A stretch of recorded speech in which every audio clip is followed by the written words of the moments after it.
Thanks, Brooke. Great job. Stan Gustafson, and Stan, you've been fantastic right from the beginning, and I appreciate it very much. Thank you. Luana Stoltenberg, same name as the Secretary General. You know who I'm talking about, right? It's a great name and a great woman. Thank you very much. State Senators Sherilyn Westrick. Sherilyn, thank you. Thank you. Lynn Evans. Thank you very much. Great job. Been here right from the beginning, too. And Brad Zahn. You know, he endorsed me. Brad endorsed me before I ran. He said, there's a guy in New York that we have to get to run. Brad was the first endorsement, I believe, in the country, wherever you are. And your mother-in-law is here, much more importantly. Where's your mother-in-law? Stand up, mother-in-law. He loves his mother-in-law. Thank you very much. His wife and mother-in-law. But he didn't even mention the wife. He said, my mother-in-law is coming today. That's pretty good, right? Thank you all for being here. I appreciate it. Thanks for everything, Brad. Former Acting Attorney General of the United States, Matt Whitaker, a fantastic person. Thank you, Matt. Thank you. And today I'm truly honored to receive the endorsement of Iowa Attorney General Brenna Bird, one of the most popular and successful politicians in the state. She's a fantastic woman, respected all over the country, actually. And I want to thank her very much. Congratulations to the next governor of Louisiana also. Jeff Landry just won over the weekend. And he got a majority, so he's now going to be the next governor of Louisiana. He was an attorney general and did a fantastic job. I endorsed him, and he became a rocket ship like everyone else. And he went up and he won the race very convincingly and got the majority, and he won. So we're very proud of him. He's a great gentleman. Making America great again must begin with making America strong and making America safe again. We have to make it safe. It's not safe. Our country is in such trouble. Under my leadership, the world's thugs and villains and killers and savages were in retreat and running scared. They were running scared. All because you had a president who stood up for America. We took a lot of heat for doing it, too, remember? We took a lot of heat, but we stood up to everybody, and we stood up for Israel, and we stood up for Judeo-Christian civilization and values. Hard to believe you take heat for that, right? Used to be that was a wonderful thing. Today you take heat. Now we'll turn that around. Just like I said years ago, we're going to turn Christmas around. Remember, the department stores they refused to use the word Christmas. They wouldn't say Merry Christmas. They'd say Happy New Year. They'd have red, they'd have everything perfect. I said, where's Christmas? And by the time we finished, they all had Christmas up there. But in 4 short years, I obliterated the ISIS territorial caliphate. They said it couldn't be done. I terminated its founder and leader, al-Baghdadi. They were after him for 14 years. We got him. We got him. I annihilated the senior ranks of al-Qaeda, never to be heard from again. I eliminated Iran's terrorist mastermind, Qasem Soleimani, who was killing our soldiers by the thousands and thousands.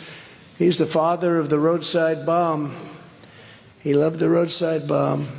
I withdrew from the Iran nuclear deal, crushed the murderous Iranian regime with sanctions, and starved Hamas. And we took Hamas and Hezbollah and all of the rest. We took them to task like nobody else has ever done. And they were behaving for 4 years. You didn't see any problems anywhere, including here. I never talked about it when it was happening. I'd be in 3 years, 3.5 years. I said, I don't want to talk about it. But as soon as I got out, I said, nothing happened for 4 years. We didn't have any problems. We got out of the wars. We won the wars. We defeated ISIS. We won all the wars and got out. We brought our great troops back home. I choked off the money to corrupt Palestinian organizations and stood with Israel like no president in history, recognizing the eternal capital, opening up the American embassy in Jerusalem, and recognizing Israeli sovereignty over the Golan Heights. That was a big deal. And with the historic Abraham Accords, we had peace in the Middle East. Can you believe that? We had peace until this character came along. He didn't know what he was doing. His name was Crooked Joe Biden. And under Biden, it's danger, death, and destruction all over the world. That's what it's been. It's been a disaster. whether it's the borders, whether it's the Middle East, whether it's Ukraine, everything is broken. The whole world is broken. A great gentleman, the head of Hungary, he said something the other day. He said, they were asking him, what would he recommend to Joe Biden to straighten out the world? He said, there's only one thing you can do. Only one thing. Put Trump back, he said. You better put Trump back. That's Viktor Orban. Everybody heard of him? He's probably the strongest leader, a very powerful man. But he said, put Trump back. We had no problems with China. We had no problems with the Middle East. We had no problems with anything. They respected him, but they don't respect this guy. We have war in Europe and war in the Middle East because we have the weakest and most incompetent president in American history. You know, I used to be much easier on him. Then I got indicted. I said, now it's time to play hardball. They indicted me for nothing. They indicted me because I attacked an election that was rigged and stolen. And everybody knows it, just as they have done. How many Democrats said the same thing in 2016, right? But with them, it's okay. With us, we're not allowed to do that. The heinous attacks on Israel this month would never have happened if I was your president. Zero chance of that happening. When I left office, Iran was weak, broke, and desperate to make a deal. They were ready to make a deal. We would have had a deal within 2 weeks after the election. I told other nations, including China, that if you buy oil from Iran, you can't do business in the United States. I said, I'm going to tariff the hell out of you if you buy oil, but you're just not going to do business in the United States. Every single nation complied. They didn't buy any oil. Iran's terrorist regime was bankrupt. It was hemorrhaging money and could barely pay the salaries of the radical Islamic thugs. Couldn't pay. They had no money. I hammered them. In fact, today there was a big article. With Trump, Iran was broke. With Biden, Iran is rich and powerful. It's very simple. He let them all go back, and they're selling more oil than almost anybody in the world. I hammered Iranian oil exports down to record lows. They'd never seen anything like it. But then Biden came in, loosened my sanctions. Took some of the sanctions off, actually, and today Iran is producing more than 3 million barrels a day. That's a lot of money. They got so much money. Iran went from bleeding money, having no money under me, to raking in $100 billion a year under crooked Joe Biden. And on top of that, Biden gave them $6 billion for hostages. Remember that? 5 and 5. I said, oh, finally. Usually it's like, 10 and 1. So 5 and 5. I said, they said, well, there's one other thing. What? They get $5 billion. I said, that doesn't sound so good, does it? So they get 5 plus $5 billion. $5 billion. Does anyone know $5 billion? That's a lot of money. And now these tens of billions of dollars are being used to kill, kidnap, torture, rape, and murder innocent people. Would somebody please inform the worst president in the history of our country, crooked Joe Biden, who doesn't have a clue? He can't walk off a stage. Can't walk off. No, the guy can't walk off a stage. He looks around. Oh, I see what happened. This stage is more complex because this actually has a curtain. This is a more expensive stage for you. Normally you can see the exits, right? Oh, maybe that's what happened. I see. Okay, now I get it. He was up here and he can't find the stairs. But somehow you got to do it, right? There's a stair right there. Now, do you ever see him? He finishes the speech, stumbles through. By that time, it's starting to wear off, Whatever happened to the cocaine they found in the White House? It was weird. Through a presidential entrance. We found massive amounts of cocaine, but we don't know whose it is. I think I know whose it is, do you think? But he can't put two sentences together. Well, he dithers around and he illegally attacks his political opponent, me. He attacks his political opponent. I've been indicted more than Alphonse Capone in the last. They all happened so fast, too. They all happened right before the election. How about I have a trial scheduled For the day before Super Tuesday, I can't imagine the courts are going to allow that to happen. The day before Super Tuesday, oh no, that's not political, is it? It's not going to matter, because the people of the country get it. That's why I'm the only person ever indicted where my numbers went up. It's true. But the great Al Capone, did anybody ever hear of Alphonse Capone? He was so mean. If you looked at him in the wrong way, he'd blow you away. He'd kill you, kill people for fun. Scarface, he had a big scar on his face. I'm sure it happened very innocently. Big, horrible, grotesque scar. Scarface, you ever hear that? Scarface. He was only indicted once. I got indicted 4 times in a matter of seconds. Oh, my father would be so proud of me. Son, you've been indicted? He wouldn't believe it, actually.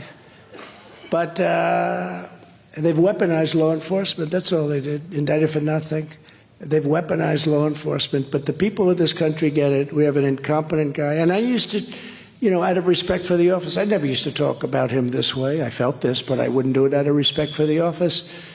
But once he did that, he did something that's a banana republic. That's what you do in banana republics. That's what you do in third world countries. So while Biden is always trying to blame everyone else for the many mistakes he has made, Iran is rapidly building a large-scale arsenal of nuclear weapons. Did everybody know that? And once they have them, and they weren't building them with me. Number one, they didn't have the money, but they weren't building them with me. I was ready for that if they did. But once they have them, which will be a matter of weeks, you know that? Weeks. All negotiations stop. They won't even pick up the phone to speak to your president as he mumbles along, and they say, what the hell's wrong with that guy? That's when our incompetent fool of a president will drop to his knees and beg Iran for mercy. Please, please. You ever hear the song, James Brown? Please, please, please. James called me Mr. Brown. But he'd say, please, Mr. Ayatollah, sir. This is Joe Biden talking. Please, Mr. Ayatollah, sir. I will give you everything. I will do anything you demand. Please, please don't hurt us. This is the position that this fool has put us in, and we're closer to World War III than we've ever been to any world war.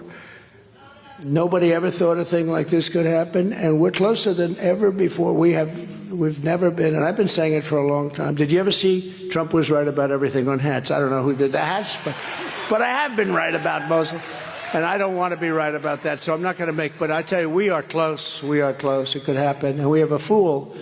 We have an incompetent fool as our president that has no idea. This is nuclear weapons. These are weapons that are so massively destructive. It's obliteration. It's not 2 army tanks running at each other and shooting.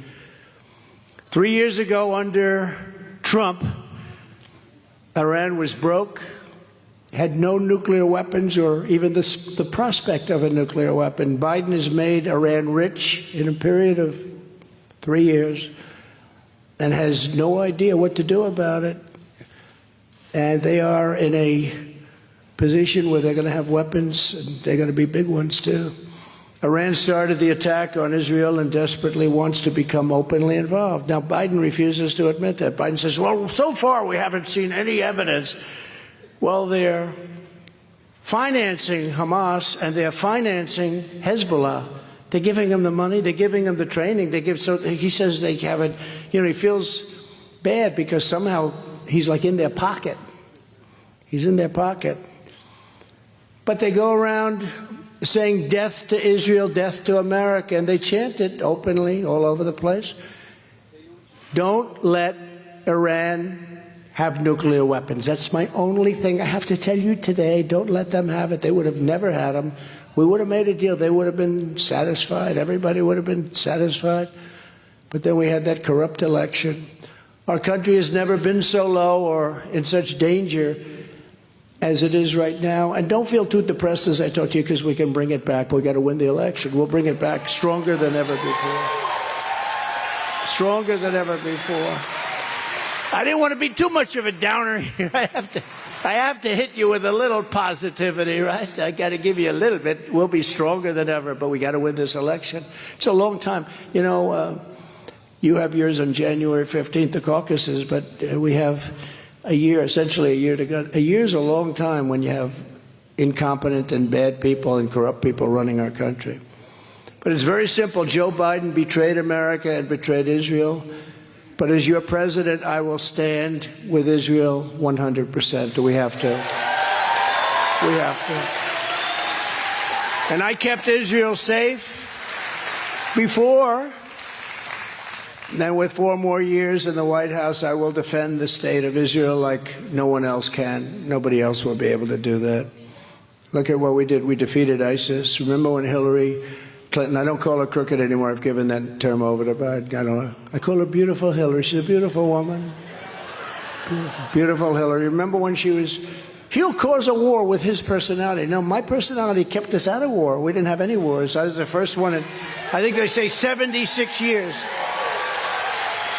We won wars and we brought them back. We defeated ISIS. ISIS was supposedly going to be like 4 years to beat them. I did it in 4 weeks, less than 4 weeks. And we got 100% of the ISIS caliphate. I remember when I was at 99% and the media, the fake news back then, ooh, that's a lot of news. It's a lot of fake news.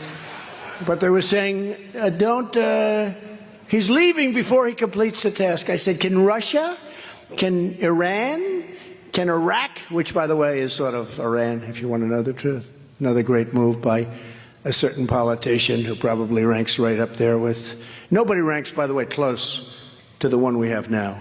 But we've had some pretty bad ones. I'll tell you, the happiest president in history right now is Jimmy Carter. Because I would say he was a brilliant president by comparison to crooked Joe Biden. I would say Jimmy Carter was a magnificent, brilliant. He was George Washington compared to this guy. But he's a happy man. That's good. When I'm back in the Oval Office, we will cut off every penny of money that we send to the Palestinians and the terrorists on day one. We will fully support Israel in defeating, dismantling, and permanently destroying the terrorist group known as Hamas. And under my leadership, we not only imposed crushing sanctions on Iran, we unlocked American energy to drastically cut oil prices. You know, we had oil so low that it didn't make sense for Russia. Russia would have never gone into Ukraine anyway. I don't care how high it was. I had a very good relationship with Putin, which the press hates to hear, you know. But it's nice to have good relationships with people that can cause lots of problems. But we had a very good relationship with a lot of them, and I'll tell you, there was no way he would have done it. And I told him, I said, you can't do it. If you do it, it's going to be hell to pay. You're going to be hit so hard. And no. I said, no, you will. I told him, I won't tell you what I said, but I told him. And again, we got along, but I said, listen, you know, we have a good relationship, but we're going to hit you so hard. And here's the thing. I told him what we were going to do, and he said, no way. I said, way. He said, no way. I said, way again. And he didn't believe me, okay? He didn't believe me, but he believed me 10%. Brad, he believed me 10%. That's all you need, right? So 10% was fine. He would have never gone in. And he wasn't. And by the way, he didn't go in. We won 4 years. He didn't go in. And then I think what happened is he saw the gross incompetence of a good withdrawal. I got it down to 2,500 troops from, you know, many, many times that. And we were going to withdraw with dignity and with strength and with respect. I spoke to the head of the Taliban, Abdul. I said, still the head. I said, Abdul, you're killing our soldiers. Don't do it anymore. We're going to hit you so hard, you're not even going to believe it. But why do you send me a picture of my home? I said, well, I will tell you. We'll have to discuss that someday. We'll have to discuss. But they were, from that time, we were in 18 months without a soldier being shot at or killed. Not even shot at. 18 months. We're getting along just fine. And then when this clown came in, they had a field day. They just had a field day. But we went 18 months, no soldier killed, no soldier even shot at. And they were knocking them off like you wouldn't believe. They were killing our soldiers and others under the Obama administration, of which Biden was a piece of it. He'd go to all these countries. You know, he was going to all these countries with his son. At some point, does this thing not work with the son, right? You know, at some point you say, look, this son thing isn't working out very well. But he'd go with Hunter to all these countries. He visited them, and I guess they did numbers, but it was very sad to see and to read, and you see it going on right now at levels that you wouldn't believe. But 3 years ago, we were energy independent. We were energy dominant within 4 or 5 months. We were going to sell oil to Europe and all parts of the world.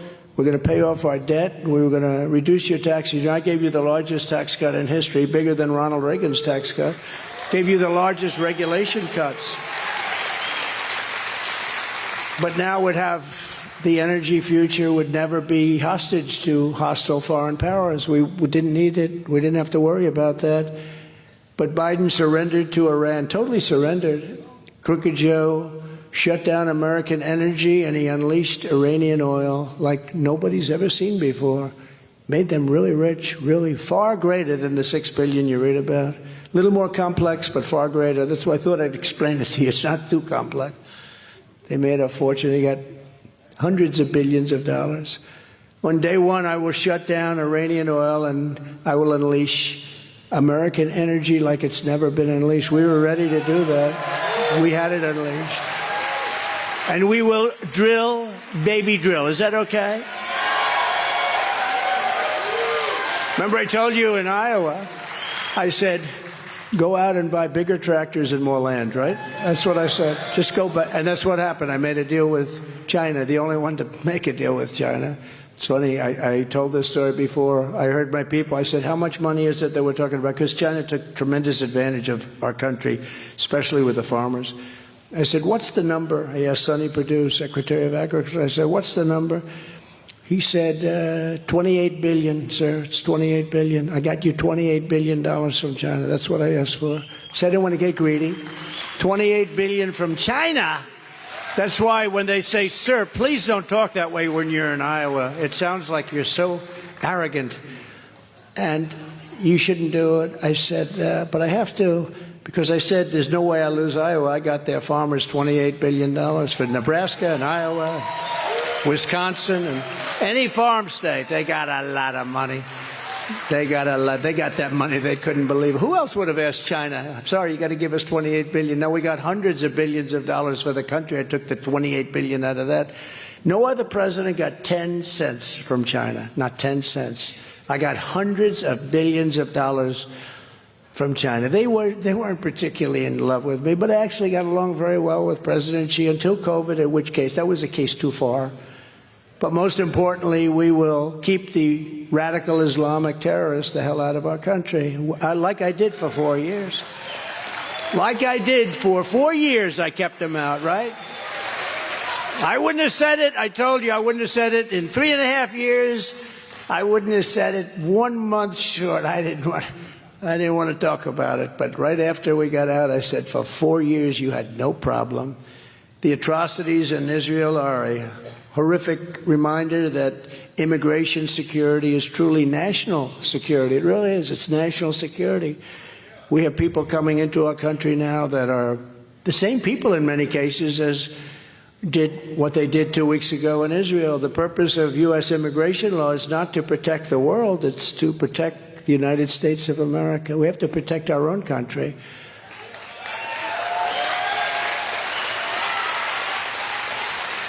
And you've just seen these depraved savages rampaging through civilian communities, house by house, torturing, raping, and maiming innocent men, women, and children. It's horrible. Nobody's ever seen anything like that. I don't think we've ever seen where they kill babies in the worst manner. I won't even say what they do to the babies, but you've seen it. They kidnapped infants and they hurt the elderly horribly and took them hostage, and ultimately they killed them and tortured them to death. They had children tied up and shot, and much worse. I mean, that's as bad as it gets, but it even gets worse. The babies were murdered and they were burned. People who think like this, people who support this, and people who sympathize with this are sick. They're sick and they're evil, and they're not going to be fixed. You're not going to make them into wonderful people one day. I didn't know you had flies in Iowa. I hate flies. Now, I'll get in trouble for saying that. Cruelty to animals. No, it's true. You know, I said the other day, I was at a place, and it was a beautiful place, but they had like flies And I said, get fly paper. They said, sir, they're not allowed to sell it anymore because of cruelty to animals. They actually said that. I don't know. Can you get fly paper? It used to be great, right? But they said, you can't do that anymore, sir. It's cruelty. What the hell is going on with this country? But today I'm announcing vital steps that we'll take to protect our people in the next term. We need this. First, upon my inauguration, and it's our inauguration. It's going to be our inauguration, not mine.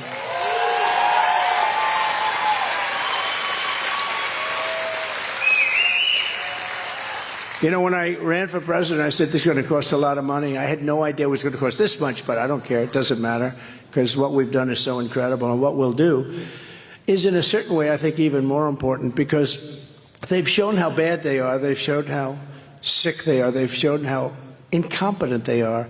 And that's why we're doing the numbers that we're doing. We're doing numbers that are far greater than the numbers. You know, we did amazing, obviously, in 2016, but a lot of people don't understand. We did much better in 2020.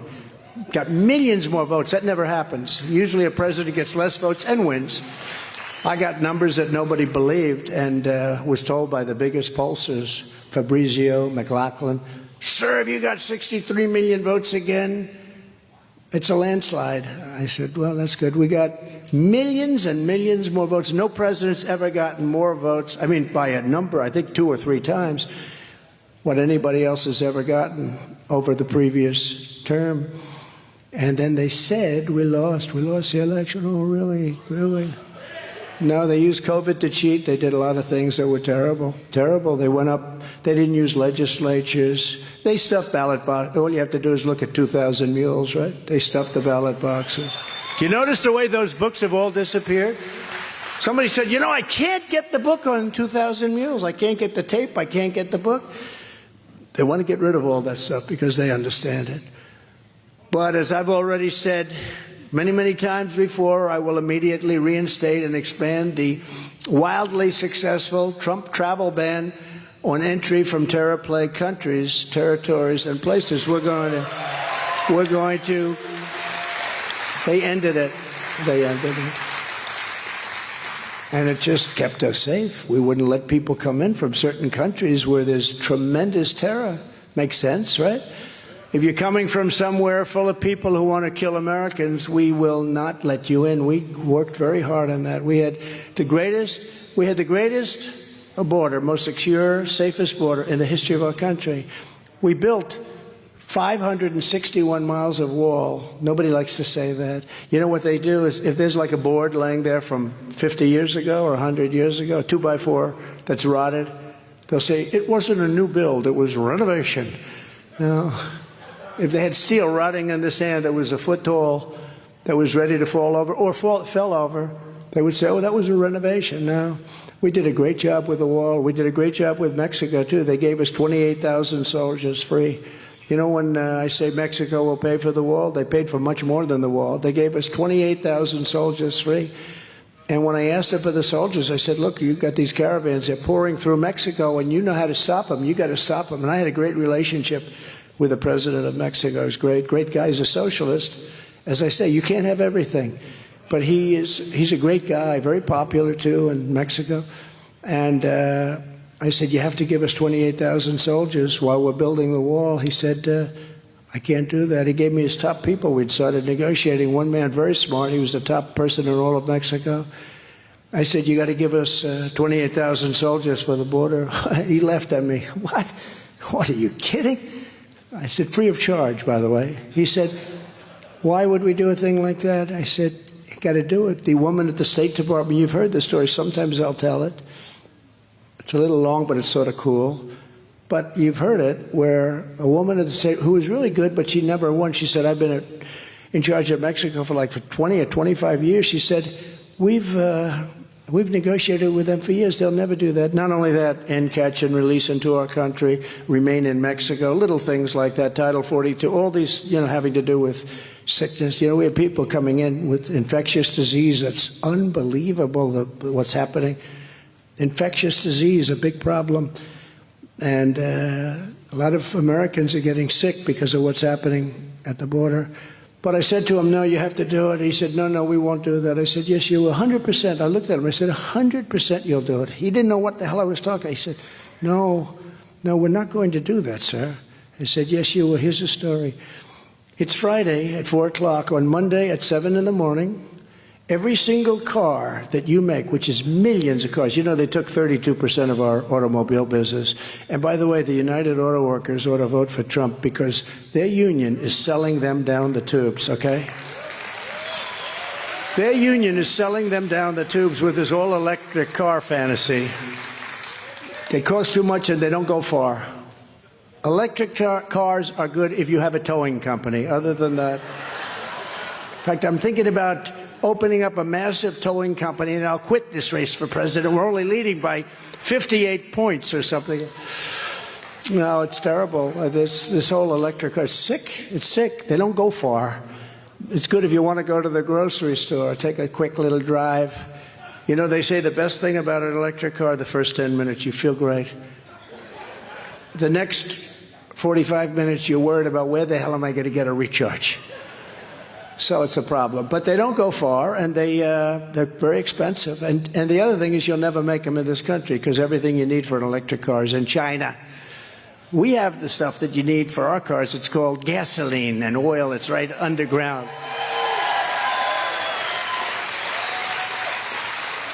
And you know, I have a friend who's a dealer.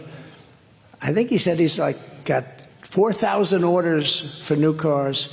Out of the 4,000, 100 is for electric. People don't want them. They want them. You should have electric. You should have hybrid. You should have full gasoline. You should have everything. But they're trying to make you buy electric, and it's not going to work. They want also electric trucks. They want electric trucks. I'm dealing with the big trucking industry. Some of them I know. They have hundreds of these trucks, and they're incredible people. They're very powerful people. And they're forced to use an electric truck. I said, so what's wrong with that? He said, number one, the battery is so large, would take up a big portion of the truck. But here's the real problem. You take a look at Peterbilt. You look at some of these companies that build the trucks. So a truck on diesel can go up to 2,000 miles. Think of that, 2,000 miles. An electric truck, which has a different kind of power, not the right power, an electric truck will go 300 miles. So that means you have to fill it up with charge 6 or 7 times during a trip instead of having. You want to talk about a supply chain problem. And the battery is so big. I was in South Carolina, a great state, great place, and I visited a very big boat manufacturer. He said, well, we have some problems. They want us to go no faster than 2 miles an hour. He makes speedboats, beautiful boats that go out pretty far. And he said, they want us to go 2 miles an hour so we don't hurt the whale. But there's only been one whale hurt from a boat in the last 50 years. But they're putting windmills all over the place, and now the whales are washing up on shore, so they want to, that's okay. But I said to them, I said, let me ask you a question. How does an electric boat work? He said, well, we don't know, but it's so heavy that we don't know if we can keep it afloat. I said, other than that, do you have any problems? And the battery is very big. You know, it's many times the size of a tank for gas. Many, many times those big, beautiful Mercury engines, right? Many times the size. So he said the whole thing becomes almost a battery. I said, if it goes down and you happen to be the unfortunate person that's sitting on top of that big battery, do you get electrocuted? And he said, you know, nobody ever asked me that question. See, my uncle was a great professor at MIT. So that was a natural question for me. Great professor. I think he was the longest serving, Dr. John Trump. He was the longest serving professor. He served almost 40 years at MIT. So, you know, I have a natural, I believe in that stuff. You know, you have certain natural things, right? But I said, so let me ask you, if you have a choice between getting electrocuted from the battery or jumping 10 yards away and there's a shark over there, what do you take? Because I told him what I'd take. I will take the battery electrocution every single time, right? No, but it's crazy. And then the worst of all is they want to make our Army tanks. You know, we have these great tanks, Sherman tanks. They want to make the Army tanks all electric so that as we go in to obliterate a country, we do it in a hospitable way. Now think of it, we do it in a way so that we're not hurting their atmosphere. These people are crazy. And the problem is, again, size is a big problem with these batteries. You know, you'd have to tow a big truck that's bigger than the tank behind it. In other words, to get it, you'd need another tank, the equivalent, you tow it from behind. But it has a different kind of power than you need. It's not right. And there aren't too many charging stations in areas that you're obliterating, right? So they want it to be environmentally friendly. They want our tanks. So you go in and you knock the hell out of a country or city. But we do it in an environmentally friendly way. These people are crazy. There's another thing having to do with planes. They wanted a certain type of fuel because it's more environmentally friendly. I said, what does it do to the plane? Well, sir, it's approximately 15% less efficient. But we can live with that. I said, you can't live with it if you're a pilot and somebody else. It's crazy what's going on. Can't allow it to go on, actually. So the whole electric thing, we have to, if you want an electric car, you should buy it. You should buy a hybrid. You should buy all gasoline. We should sell everything like we used to, and it'll be great. The Democrats fought us like crazy over the travel ban. You know that? They fought us like crazy. I had to go through the whole court system, but after 18 months in court, the Supreme Court finally ruled the travel ban was totally constitutional because we want to keep bad people out that want to destroy our country. As president, I also suspended refugee resettlement when we entered office in 2017. Nobody had ever heard of it before. We didn't want that. And we'll do it again. We'll put it right back into place. I banned refugees from Syria. I banned refugees from Somalia. Very dangerous places. And from all of the most dangerous places all over the world, I banned them. I said, I'm sorry. And in my second term, we're going to expand each and every one of those bans because we have no choice. Some very rough people, some very, very rough people come out of those areas. They want to blow up our country. We aren't bringing in anyone from Gaza, Syria, Somalia, Yemen, or Libya, or anywhere else that threatens our security. But I will say this, tremendous numbers of people are pouring into our country right now. We have open borders. It's the stupidest thing anyone's ever seen. Millions of people a month are coming into our country. We have no idea where they're coming from, but a lot of them are the same people that went around doing what they did to Israel 2 weeks ago. A lot of them are the same people. And you have a disproportionate number of young, very strong men. Strong men. Sorry, women, but I have to say this. You have a very, very powerful contingent of very strong men, and they're pouring into our country. What are they doing? What are they doing?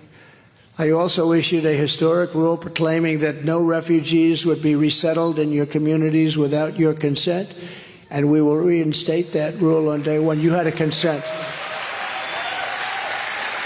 Because you have towns and cities, but you have towns. Look at New York, what's happened to New York, where they're laying all over Madison Avenue.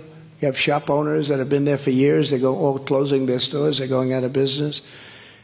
Next, we'll implement strong ideological screening of all immigrants to the United States. No longer will we allow dangerous lunatics, haters, bigots, and maniacs to get residency in our country. We're not going to let them stay here. We're not going to let them. We're going to have the largest deportation effort in history.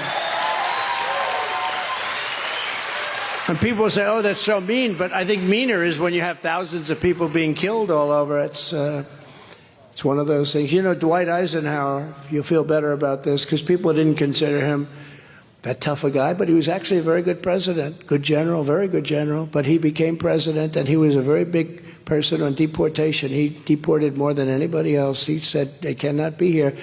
You have to come into our country legally. That's what I say. You have to come into our country legally, and you have to love our country. You can't hate our country.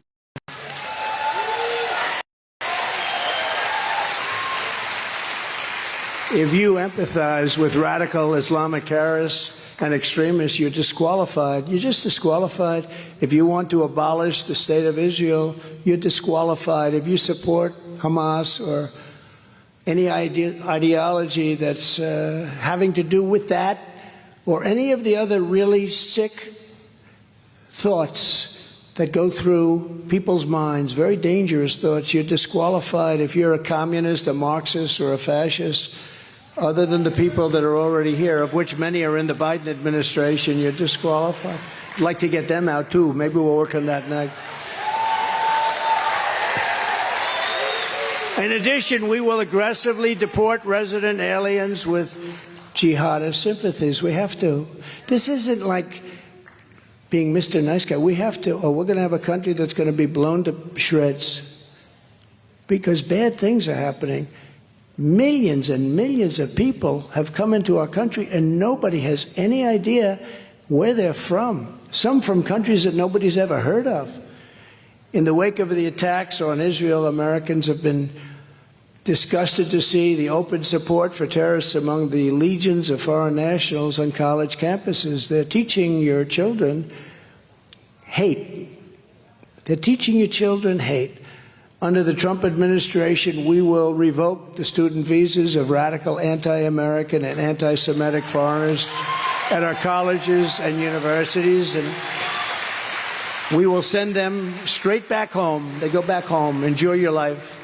Likewise, the mobs of, literally barbarians that we saw in the streets of New York and other cities last week have no place in America. We can't have it. We have to. No country can sustain it. And we all want to be nice, but no country can sustain it. Jewish mothers and fathers should never have to send their children to school fearing they'll be shot or stabbed on a so-called day of jihad, which is happening. It's a day of jihad. Under my administration, we will proactively send ICE to pro-jihadist demonstrations to enforce our immigration laws and remove the violators from our country. Many of these people are not from our country, and many of them are being supported with radical left money. The money from radical left people, you know who I'm talking about, will continue the process we started in my first 4 years of stripping citizenship from criminals, terrorists, and immigration cheaters and frauds. They've come into our country at levels, and they're coming to Iowa, you know that. And it's dangerous. You've had killings that nobody could even believe. Nobody's seen the kind of killings you've had. Finally, we cannot forget that the same people that attacked Israel are right now pouring in at levels that nobody can believe into our beautiful USA through our totally open border and southern border. Concept of what? Civilization. Concept of stupidity. Again, we had the strongest border in history. Now we have the weakest border, I believe, in the history of the world. I don't think any border in a third world country has been like this. You take a look at what's coming in, and I think the real number is going to be 15 million people before it's over. That's bigger than New York State before it's over. 15 million people.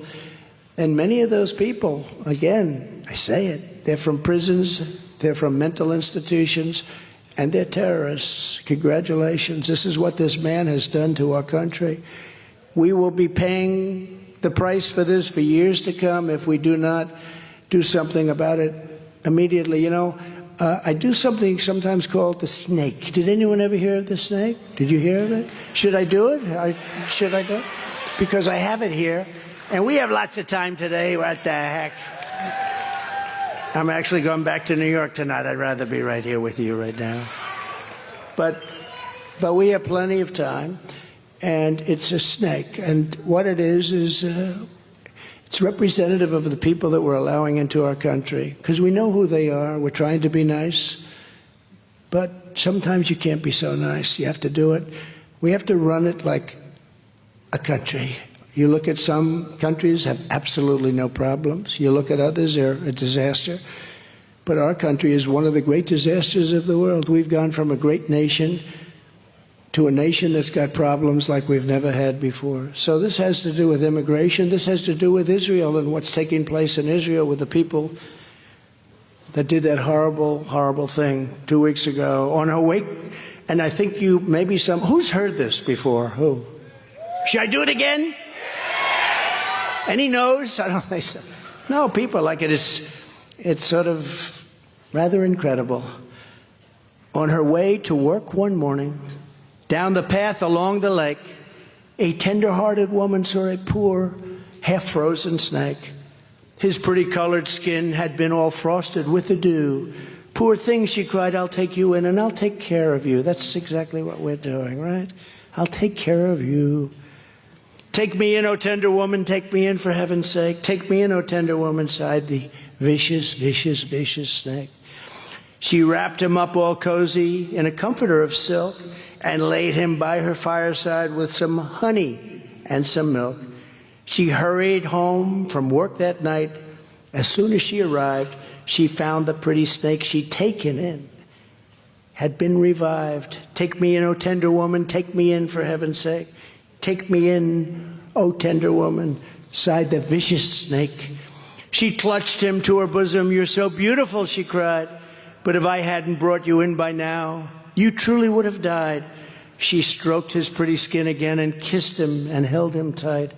But instead of saying, thank you, ma'am, the snake gave her a vicious bite. Take me in, O tender woman, take me in for heaven's sake. Take me in, O tender woman, sighed the vicious snake. I saved you, cried the woman, and you've bitten me, but why? You know your bite is poisonous, and now I'm going to die. Shut up, silly woman, said the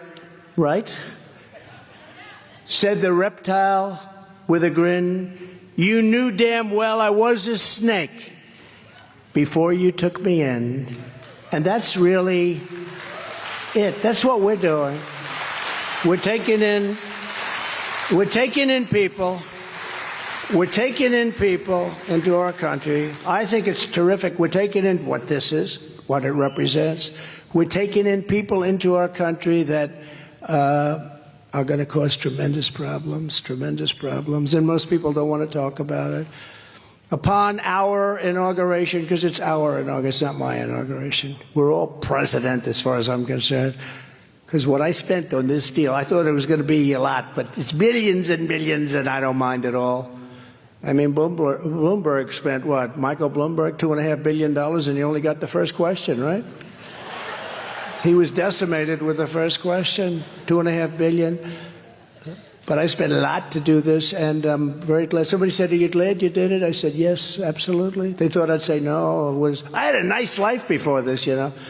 I had a life of, you wouldn't believe how nice my life was. This is a little different, but there's nothing like this, because we're doing an incredible job for our country. We won't have a country.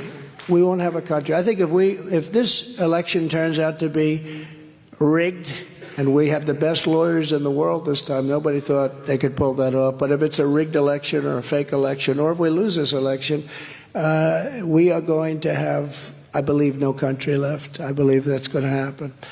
But I will terminate every open borders policy of the Biden administration and begin the largest domestic deportation operation in American history, larger than Eisenhower's, including all of the illegal aliens from countries that hate us.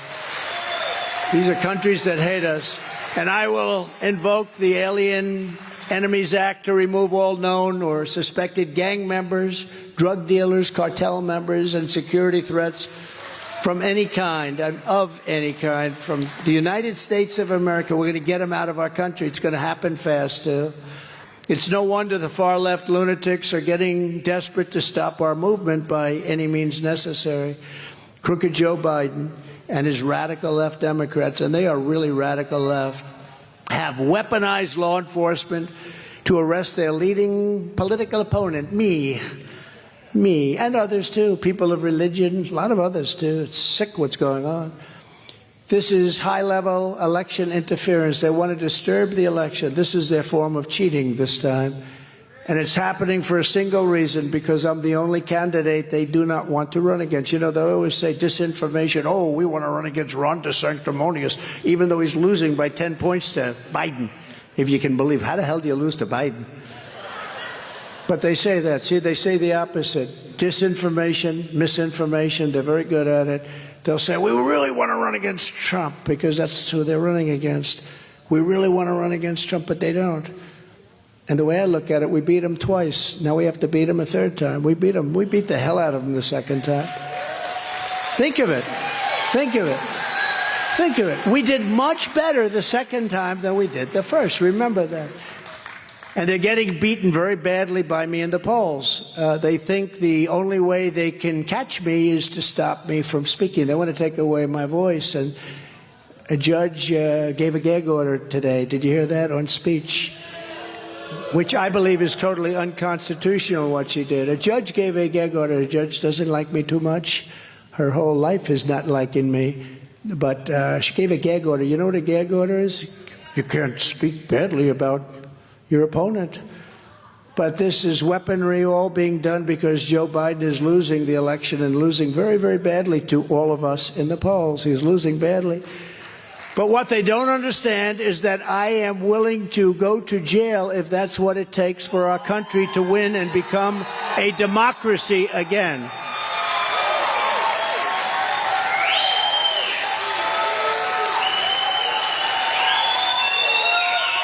Thank you.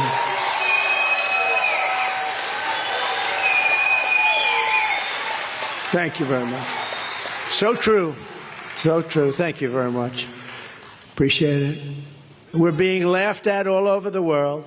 We have become a fascist state run by incompetent people that want to see us fail. We're not going to let it happen. We're not going to have our country destroyed. The show 60 Minutes should be ashamed of themselves if anybody watched it on Sunday night. They just interviewed crooked Joe Biden and led him along like he was a child. Each question contained the answer. This was a question, isn't it true that you love Israel? You know, it's every question, because they were afraid he might say no or something. And it was so weakly and apologetically asked by the host, who should have really, he should have never done what he did, that it was a joke. It's become a laughingstock all over the country. You take a look at what's happened, and people are showing it. And it really should be considered a campaign contribution to the Democrat Party. That's what they do. These should be campaign contributions. Why should CBS or these other networks get free public airwaves for this highly partisan type of show that they do, which never apologized to me for the mistakes they made on the laptop from hell? Remember that I said laptop from hell? Remember they came up with 51 intelligence agents that said, no, it came out of Russia. It came out of Russia right before the election. They're protecting Biden even though he is the most corrupt and incompetent president in the history of our country. They're protecting him. It's amazing to me.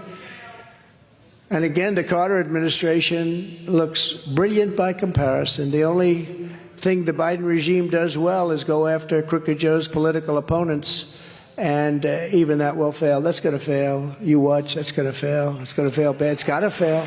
Otherwise, we don't have a country. If it doesn't fail, we don't have a country. The Middle East, Ukraine, inflation, bad economy, the open border, horrendous Afghanistan, embarrassment, gas prices, our great auto worker death march. They're killing the auto workers by forcing the electric cars. They're killing the auto. You're not going to have any auto workers.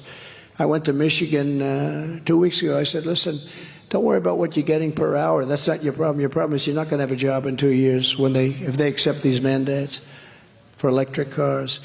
But so much more make Crooked Joe a total disaster for our once great USA. Have to say once great. In the new Morning Consult poll, highly respected, we're up almost 50 points. Think of that. We're up almost 50 points. These guys ought to get out. And I hear they're canceling all the debates after Miami because nobody watched. They had a debate. It was the lowest rated debate in history, okay? That's what I read. I felt terribly about that.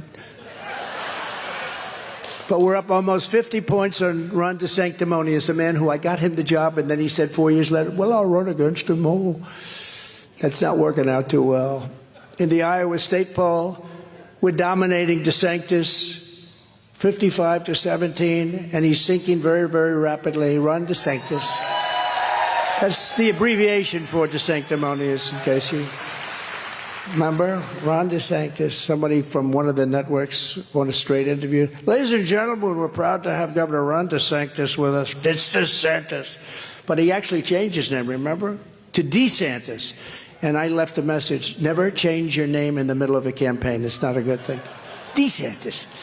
With his shoes, the whole deal. He's got the whole deal going. And in the general election, I'm beating Biden by a lot. In the echelon poll, I'm leading Biden by 4 points, and and by the way, DeSantis is getting killed, and so is every other Republican candidate. And in the ABC Washington Post poll that just came out, I'm up by 10, probably 11 points.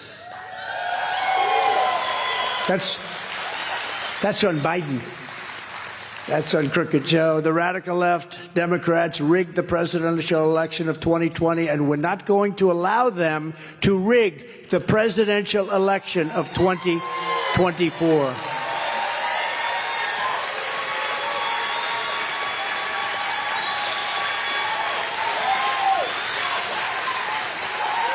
Thank you. Every time the radical left, Democrats, Marxists, communists, and fascists indict me, I consider it a great badge of honor because I'm being indicted for you. Thank you very much. I appreciate that. You know, if I wasn't running, I wouldn't have any of this stuff. Or if I was way back in the pack, they wouldn't have any. They wouldn't bother. They do this to anybody. I mean, they have Trump derangement syndrome at a level that is far greater. I don't even know if I'm correct. I probably would be. They would go after. We won that election. They couldn't believe it. We believed it, but we won in 2016. They couldn't believe it. Hillary Clinton said, "Why didn't they do that for me? I was closer," meaning stuff the ballot boxes. It's true. She was closer in a few states. Never forget, our enemies want to take away my freedom because I will never let them take away your freedom. It's very simple. They want to silence me because I will never let them silence you. And in the end, they're not after me, they're after you, and I'm just standing in their way. I'm happily standing in their way. But this is more than a campaign. This is a movement. I've never said anything. This is bigger than 2020 and bigger than 2016. I never thought I'd say that. I thought 2016 was really earth-shaking, and it was. But this is bigger. This is more important because we've seen how bad they are. The reason this is so big now is we've seen how bad a job they've done. Every single thing they touch is bad. They don't have any success. The economy stinks. Inflation's through the roof. We have the highest inflation in 72 years. And inflation is a nation buster. If you look at inflation throughout the decades and the centuries, countries with inflation, they disintegrate. But together we'll get that taken care of very quickly. You know why? We're going to have so much energy. It's going to bring everything down. The energy is going to bring it. That's what killed us in the first place. They stopped everything and it went up to $115 a barrel. With your autos, it was over $5. In California, $7 and $8, even more than that. You couldn't even get it. And inflation began because of that. Now everything is causing it. Bacon, bacon went up 5 times in the last year. 5 times. Together we fought for Iowa and Iowa farmers like no administration has ever fought before. Nobody fought like I did for the farmer. I ended the NAFTA disaster, the worst trade deal ever made, and replaced it with the brand new USMCA, the best trade deal ever made. And you guys are doing great because of it. It was very important. And again, I gave the farmers $28 billion. I gave them a lot. That's why I know I'm going to win. I feel confident. Unlike Ron DeSanctimonious, who hates ethanol, hates it. He's voted against it numerous times. Now he's coming along. He'll probably say, well, I'm all for ethanol. One thing with a politician, when they are against something at the beginning, Brad will tell you this better than anybody. When they're with you, when they're with something at the beginning, that's where they're going to be in the end. So he may change his little direction on the election. I don't even know if he has. Nobody cares. I don't think anyone really cares. But in the end, he's going to be against ethanol, and he's going to be against Social Security, and he's going to be against Medicare, if you can believe it. I kept my promise to fight for Iowa ethanol and issued a rule declaring that E15 would be made available all year round. Remember, it was only 8 months. And unlike Ron DeSanctimonious, who voted to gut Medicare and Social Security and voted 3 times to raise the retirement age to 70, big increase, I will always protect Medicare and Social Security for our great seniors. And we don't have to do that because you deserve that. You know, if we drill and if we sell oil, and we have so much potential. We don't have to destroy people with Social Security, Medicare. Here's just some of what we will do when we become the 47th president of the United States. When we become, before I even arrive in the Oval Office, shortly after I win the presidency, I will have the horrible war between Russia and Ukraine settled. Now, of course, Putin right now, he's sitting there like because all the focus is on Israel, and he's bombing the hell out of them. It's terrible what's going on. But I'll get it done. I know both very well. I'll get it done. I'll get it done quickly. It's horrible. And again, it's not a question of winning, losing. I want to see people stop dying. When I was interviewed by those terrible people at CNN Live, remember we did that town hall? Did anybody see that town hall? It was the highest rated show they've had in 11 years, and they fired the head of CNN. Explain that. I must have done well. I either did great or horribly, one or the other, but they fired him. No, but I explained things on that live show. See, I love live television because they can't cut you off, or they're going to have a lot of open time if they do.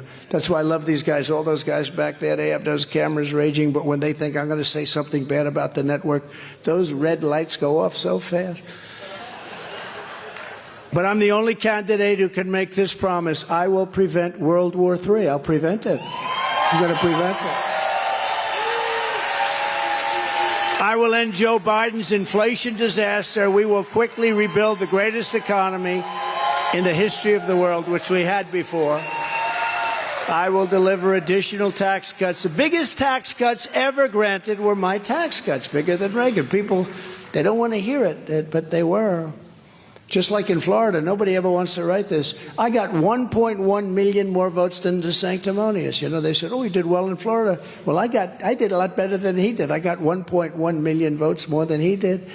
Regulation, they don't, right now, I don't think he's even electable in Florida. You want to know the truth, if you want to look at it. But we'll do regulation cuts, energy price cuts, and interest rate cuts. Right now, you can't borrow money from a bank, and if you do, it's so expensive it doesn't work, and the housing industry is suffering, everything's suffering. But more importantly, you can't buy a house now because the rates are up from 2.5% when I was there to 8%, 9%, 10%. You can't get any money. Other than that, it's doing very well. Biden has three major problems, and they all begin with the letter I: inflation, immigration, and incompetence. You ever hear that one before? On day one, I will repeal Joe Biden's insane ethanol industry-killing electric vehicle mandate. We're going to knock that out so fast. And you know who's going to vote for me because of that? Every auto worker. I think I have their votes anyway, you want to know the truth. But the auto workers, they love Trump. Because, you know, our auto industry was 50% of our industry was stolen between Mexico, China, Canada. Probably a lot more than 50%, I believe. But we're going to bring it all back. Under a Trump administration, gasoline-fired engines will be allowed, but child sexual mutilation will be banned. You know what that means, right? I'm always amazed. I'm always amazed when I say that, you know, because they mutilate sexually your children without your permission. And every time I say it, I say, could you imagine 10 years ago, 15 years ago, making that statement? People in the audience would say, what's wrong with that guy? Sexual mutilation. That's what they do. I will also sign a new executive order to cut federal funding for any school pushing critical race theory, transgender insanity, and other inappropriate racial, sexual, or political content on our beautiful children. And I will not give one penny to any school that has a vaccine mandate or mask mandate. It's ridiculous. And another one which you can't believe that you have to say, 10 years ago, they would have said, take that man off the stage. There's something wrong with him. I will keep men out of women's sports, okay? Simple. Who thinks that that's like a good idea? But you know what? The Democrats do. I don't. Who can imagine? Do you ever see some of the records that have been broken? Like in weightlifting, I think they lifted up 150 pounds. It's actually a very bad thing for women. It's very unfortunate that it's happening. It demoralizes women. It's a horrible thing. Weightlifting, swimming, all of these sports, records are being broken by numbers nobody ever thought were even possible. The swimming record was obliterated by, you know, they're looking for a tenth of a second. And, you know, people beat it by 2 minutes. It's crazy. The weightlifting, 150 pounds by a guy that didn't lift before. Have you lifted before? Beating champions. Have you lifted before? Well, not too much. Boom. And they break the record by numbers that are just crazy. I always say they put a quarter of an ounce on one side of the barbell. They put a quarter of an ounce on the other side. They go for a record that's been standing for 18 years. And a young woman gets up and she works so hard. And I won't go through the whole act because you know the First Lady hates when I do that. She hates, she said, it's not presidential, but I think it's fine. Oh. Her mom and dad are in the audience, right? They're so proud, but they're doing it up big. And they put that quarter of an ounce on each side. Boom, you can't do it. Sorry, Mom. I'll do it again. I'll work so hard. Then a guy comes up who transitioned. And they ask him that question, have you had success in weightlifting before? No, I've never really done it before. Oh, good. And he gets up, bing. Do you want me to do it a few more times? Yeah. It's great. Swimming, the same thing. You know, the swimming records are being obliterated. It's ridiculous. It's very, very ridiculous. And I can't even believe we have to talk about it. And, you know, young ladies that are being affected by it very greatly, like swimming champions, they're afraid to talk about it. They're actually afraid to talk about it. Just as I did 4 years ago, I will fully uphold the Second Amendment, which, as you know, is under siege. And I kept it perfect for you. I kept it perfect for you. It's under siege. And I will continue to protect innocent life nobody did for you. And when the Republicans start speaking about it, because, you know, the Democrats are the radicals. The Democrats are the radicals because they'll kill the child in the 4th month, 5th month, 6th month, 7th month, 8th month, 9th month, even after birth. Even after, remember that wacky former governor of Virginia where he said, yes, we will take the baby and we will discuss. This is after the 9th month. The baby is born. And we will discuss with the mother what we want to do with the baby. They'll kill the baby. They're the radicals. The pro-lifers aren't the radicals. They're the radicals.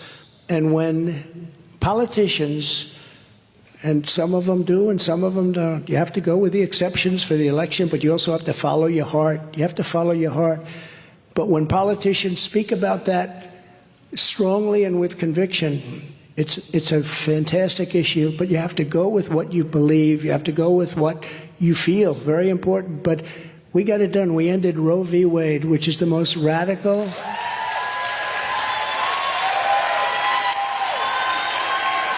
And we brought it back to the states, by the way. We brought it back to the states where every legal scholar, even those opposed, every legal scholar said it should be. We did something that nobody thought would be possible. For 52 years they've been trying to do it. I got it done. And again, it's got to be spoken about properly. Ronald Reagan, as you know, wanted the exceptions. He was in favor. He wanted the exceptions very strongly, felt that exceptions were important. Some people don't. Most people do, but some people don't. And you have to follow what you follow. But it's an amazing thing that was done. Nobody thought it would be possible. And we will restore free speech, and I will secure our elections, and our goal will be one-day voting with paper ballots and voter ID. One-day voting, paper ballots, and voter ID. But until then, Republicans have to compete and we have to win. Once we win, get me in there, we'll change things around. It'll be so beautiful.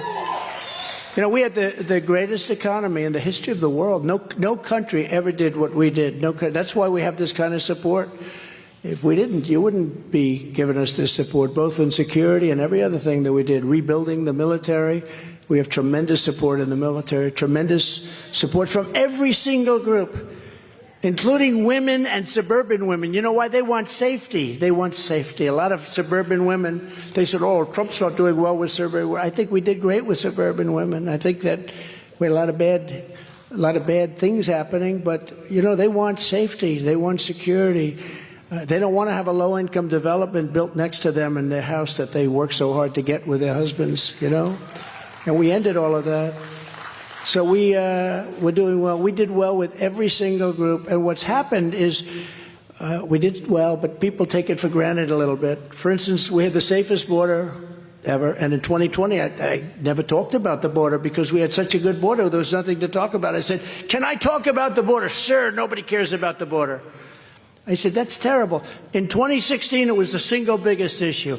In 2020, I couldn't talk about it because nobody cared. They fell asleep. because I did it. I did a great job on the border. But now the border is worse than it ever was in history. It makes 2016 look like a safe border. They've destroyed what we did. I can get it back. We'll get Tom Homan and Brandon Judd, and we'll get all of these guys that are so great. And the people I had. You know, incredibly, all Biden had to do, one of his consultants think he looks good in a bathing suit, and they send him to the beach a lot, you know? On Tuesday, Wednesday, Thursday, Friday, does he ever go into the office? But they send him to the beach, and he's got a problem because those chairs weigh about 3 ounces. You know, they're marvels. They can hold a body, but a child can lift them up, right? He can't. And he can barely get his feet through the sand. And he sits there all day long at the beach, right? If he went to the beach, instead of destroying our border, destroying our military, destroying our country, if he just went to the beach all day long and just let everything be run the way it was, he would have gone down, but really, as a very good president. He's destroyed everything. And a lot of it was, they say, he destroyed because anything I did, he just wanted to do different. How stupid is that? Because we had the safest border in history. Now we have the most unsafe border of any nation in history, in my opinion. And just in conclusion, this is what we must do to restore our country to greatness. All of the things that we've been talking about. The USA is a mess. Israel is under attack. Our economy is cratering. Inflation is totally out of control. It's very bad. China, Russia, Iran, and North Korea. Remember North Korea, how bad it was? And I got along with Kim Jong-un. They formed together as a menacing and destructive coalition. Our currency is crashing and will soon no longer be the world standard, which will be our greatest defeat in 200 years. If we lose our currency, we'll be the greatest. We will be a third world nation then. But it won't happen with me, not even a chance. Just like Russia would never have happened. Ukraine, China. Think of that. Russia with Ukraine, and China would not have even thought about going into Taiwan. And I had, with President Xi, I had conversations about it. I said, can't do it. You can't do it if you do it. It was almost an identical conversation I had with President Putin, but I used the names of different cities. Does that make sense to anybody? But I said, you can't do it, and he didn't do it. He only did it after I left. Planes. A week after I left, they had 28 bombers flying over Taiwan. They never did that with me. But I would have left Afghanistan as an example. I was the one that got them down. It was 21 years with dignity. We would have had such dignity, not embarrassment. Most embarrassing moment in the history of our country. If you took the 10 worst presidents of the history of the United States and added them up, they would not have done near the destruction to our country as Joe Biden and the Biden administration have done. And I used to say 5. And I'd always preface it by saying, I think I could say 10. I think I can say 10. You take the 10 worst presidents, they would not have done, even weaponization, nobody's done that. They would not have done the damage that this man's done to our democracy, to our country. We're a failing nation. We're a nation in decline. And now these radical left lunatics want to interfere with our elections by using law enforcement. It's totally corrupt, and we can't ever let it happen. If you want to save America from Crooked Joe and the radical left, then get every patriot you know. Make sure that you're registered Republicans. You have to be registered Republican. And get them out to vote in their local precinct caucus at 7 p.m. on Monday, January 15th. January 15th, so important. Get them to get out and vote. You got to get out and vote. We have to send it off with a bang. We're going to win Iowa, but we got to win by, we want to win by a big number because we want to go into that election. And remember, the only reason you first is because I kept you there. A lot of people like to take credit. There was only one person that kept you first. We're asking you to commit to caucus for us and to bring as many people as you can. You bring 3 or 5 or 10 or 20. And it's very important, so important. It sets a tone for the rest of the election because in November we have to win. Sign up at ia.donaldjtrump.com and get involved. 2024 is our final battle. It's our final battle. This country is going to either be greater than ever before, or we're not going to have a country. That's how bad it all is. With you at my side, we will demolish the deep state. We will expel the warmongers from our government. They want to go to war with every country. They know nothing about it. Let's just go to war. Let's make all those missiles and let's just go to war. We will drive out the globalists. We will cast out the communists, Marxists, and fascists, and we throw out the sick political class that hates our country. We will rout the fake news media. They're so sad. They have such an important place, and they're so fake. They're so corrupt. They have a lower rating now in the public eye than Congress. Can you believe that? But they serve such a function. They could do such a great thing. It's so hard without them because they are fake. It was a term I came up with a long time ago, and it's almost not tough enough. That's how bad it is, but hopefully they can change. We will evict Joe Biden from the White House, and we will finish the job once and for all. Once and for all. The great silent majority is rising like never before, and under our leadership, the forgotten man, woman, will be forgotten no longer. We're going to forget them no longer. I didn't forget them for 4 years, but then they forgot them. With your help, your love, and your vote, we will put America first. We will make America great again, greater than ever before. We can do that, greater than ever before. Thank you very much, Iowa, and God bless you all. Thank you. Thank you very much.